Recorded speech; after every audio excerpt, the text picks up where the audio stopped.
Diễm xin chào cô chú, anh chị, các bạn và các em. Hôm nay Diễm chia sẻ một món ăn theo yêu cầu, đó là món há cảo. Thì há cảo này Diễm làm cũng nhiều lần, và mỗi lần làm thì Diễm cũng thử với một cái công thức bột khác nhau á.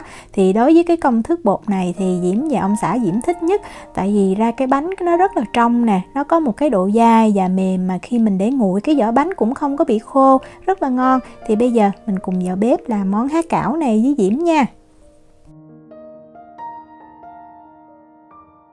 Đầu tiên mình sẽ đi chuẩn bị cái phần nhân. Thì ở đây Diễm có tôm đông đá này, thì Diễm bỏ ra khoảng 500g á. Mình xả nước lạnh cho tôm nó tan khoảng 20 phút là mình quay trở lại.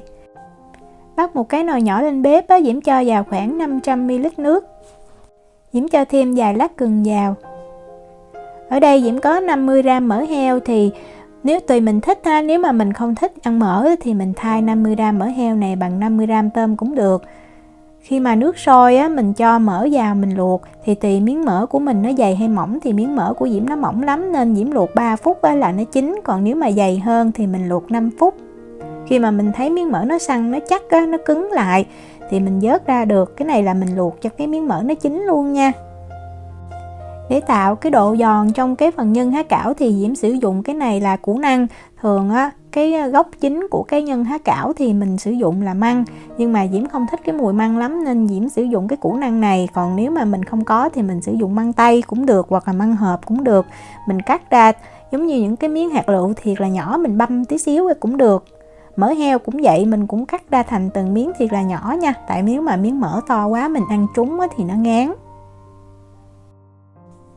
Tôm khi mà tan rồi thì Diễm lột vỏ và Diễm lấy cái đường chỉ đen mình lau cho thiệt là khô ráo. Thì ở đây Diễm có 300g. Bây giờ mình mang cái tôm này đi mình xay, thì Diễm dùng máy xay. Còn nếu mà mình không có thì mình cắt ra nhỏ cũng được. Diễm cho vào 1/3 muỗng cà phê muối và mình mới cho tôm vào mình xay. Như vậy giúp cái tôm của mình nó sẽ dai và nó giòn hơn. Mình xay mình cứ nhấp mình thả, mình nhấp mình thả khoảng 20 giây nha, đừng có xay nát, tại vì nếu mà nát quá thì nó không có ngon.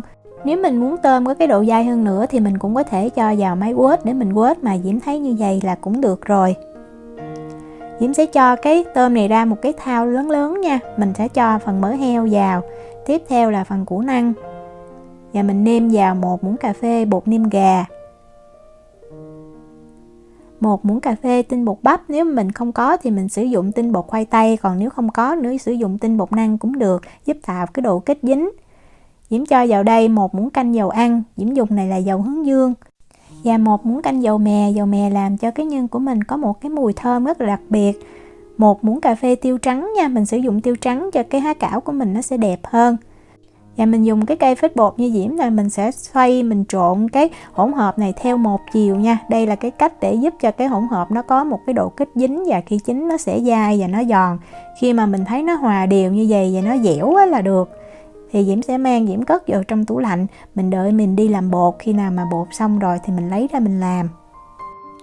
Bây giờ mình đi làm cái phần vỏ bánh. Thì ở đây Diễm có 3 loại bột. Đầu tiên là tinh bột mì ha, tiếp theo là tinh bột năng, và cái gói này là bột nếp. Thì Diễm cũng thử rất là nhiều cái công thức bột á, thì Diễm thấy cái bột chính để làm há cảo chính là cái tinh bột mì. Mình sử dụng tinh bột mì nha, mình không nên thay thế những cái loại bột khác, thì Diễm thấy cái vỏ bánh nó ra nó sẽ không có ngon.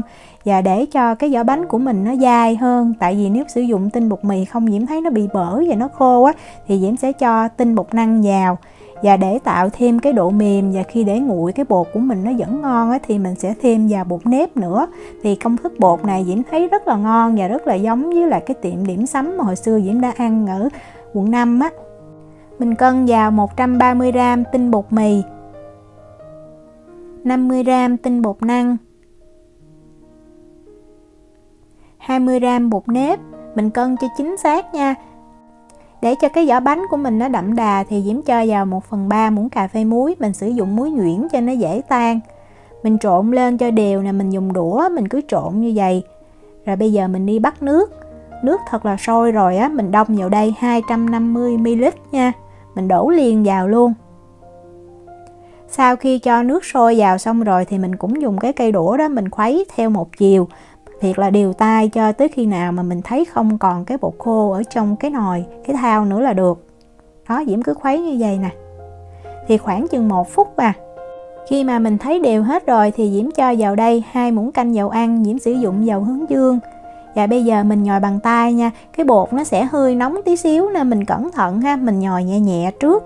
Sau đó mình mới nhồi cho nó kết dính lại thì khoảng 2 phút á. Khi mà mình thấy dầu nó đã thấm hết vào bột và cục bột của mình nó chắc ha, nó chưa có thiệt là mịn, và mình thấy mình cầm lên nè, nó dính với cái đế thau như vậy, rất là dẻo và ngon ha. Thì bây giờ mình sẽ lấy bột ra ngoài để mình nhồi, thì mình sẽ nhồi thêm 2 phút nữa ha. Đó, mình cứ nhồi như Diễm là mình miết cái viên bột giống như ra cho nó dài ra đó, rồi mình cứ xếp nó lại và mình miết.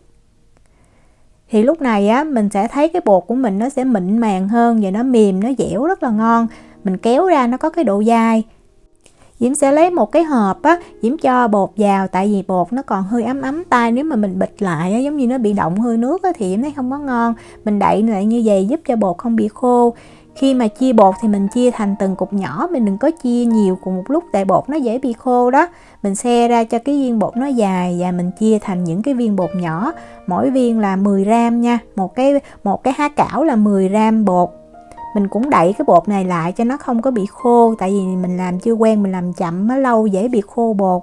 Mình sẽ xe viên bột lại cho nó thật là tròn, tại vì nó tròn như vậy lúc mà mình ấn xuống mình cán cái miếng bột của mình nó tròn, mình gói nó sẽ đẹp hơn. Nếu mà là người thợ, người ta làm, người ta dùng cái dao bản to đó, người ta ép cái miếng bột rất là hay. Còn Diễm không có cái dao đó nên Diễm thấy mình dùng cái cây cán bột mình cán ra như vậy cũng được. Cứ cán nhẹ nhàng đều tay thì nó sẽ ra hình tròn, một cái đường kính là từ 8 cho tới 9 cm nha. Bột này nó rất là mềm, vì vậy mình dễ cán lắm, mình gỡ thì mình gỡ nhẹ là nó lên đó. Mình đừng có nên cán mỏng quá hoặc là quá dày thì cũng không ngon. Mỏng quá thì cái bánh mà khi mà mình hấp xong nó dễ bị rách đó. Nhân thì mình cho từ 10 cho tới 15 gram, tùy mình thích ăn nhiều hết. Diễm thì Diễm thích ăn nhiều nên Diễm cho 15 gram. Rồi mình cứ xếp lại từ từ như vậy thôi, như là mình xếp bánh bao vậy đó. Có thêm một cái kiểu gói nữa là mình gập cái miếng bột lại, mà Diễm thấy nó lại khó hơn, tại vì cái bột này nó mềm á, và Diễm thấy nó cũng hơi dính. Gói như vậy thì Diễm thấy dễ hơn. Mình cứ xếp cái mí nó lại như vậy tới khi nào mình thấy còn lại khoảng cỡ 1/4 của cái miếng bột đó. Nó như vậy thì bắt đầu mình mới díp cái mí nó lại. Mình sẽ đẩy bột từ dưới cái nhân nó lên, mình đừng có kéo nha, tại vì mình kéo cái bột nó mỏng thì nó dễ bị rách đó. Rồi mình díp bên trên lại thôi. Vậy là mình đã gói xong. Nếu mà gói chưa quen thì thấy hơi khó, nhưng mà làm chừng 10 cái là bắt đầu mình thấy rất là dễ dàng. Thì với cái lượng bột này Diễm làm được 40 cái há cảo nha.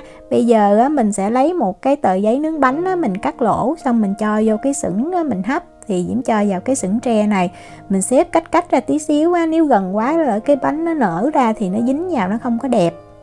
Nước thật là sôi á, mình cho cái sửng hấp vào mình hấp. Thì hấp cái bánh này mình hấp ở cái lửa trung bình cho nước nó sôi á, và trong vòng 5 phút là há cảo mình nó chín. Nếu mà mình không có sửng hấp tre thì mình nên lấy khăn mình lót trên cái nắp á, tránh cho nước nó nhiễu xuống cái bánh không có ngon. Sau 5 phút đó, mình mở ra cái bột nó trong và nó rất là bóng luôn. Há cảo này vừa hấp xong mình đợi khoảng cỡ 2 tới 3 phút rồi mình hãy ăn thì Diễm thấy nó ngon hơn. Cái nhân này thì Diễm dùng cái tôm nó thì Diễm làm thấy rất là vừa ăn, mình không cần phải chấm gì hết. Còn nếu mà há cảo mình muốn chấm thì mình chấm chung với lại ớt sa tế là ngon, không cần chấm thêm nước tương gì hết. Để Diễm quay gần cái bánh đó, cái vỏ nó mỏng và nó trong ha. Diễm thích cái vỏ bánh này tại vì nó đó có một cái độ trong rất là đẹp, và khi mình ăn nó mềm nhưng mà có độ dai nè, và khi mà mình để nguội cũng rất là ngon. So với những công thức mà mình sử dụng bột tàn mì với lại tinh bột khoai tây hoặc tinh bột bắp thì Diễm thấy cái vỏ bánh này ngon hơn rất là nhiều. Diễm chúc cô chú, anh chị, các bạn và các em thành công với món há cảo này nha. Nếu mà có thắc mắc gì thì cứ để lại lời nhắn hoặc là gửi tin nhắn cho Diễm. Diễm cảm ơn sự quan tâm theo dõi video rất là nhiều. Hẹn gặp lại trong những video tiếp theo. Chào tạm biệt.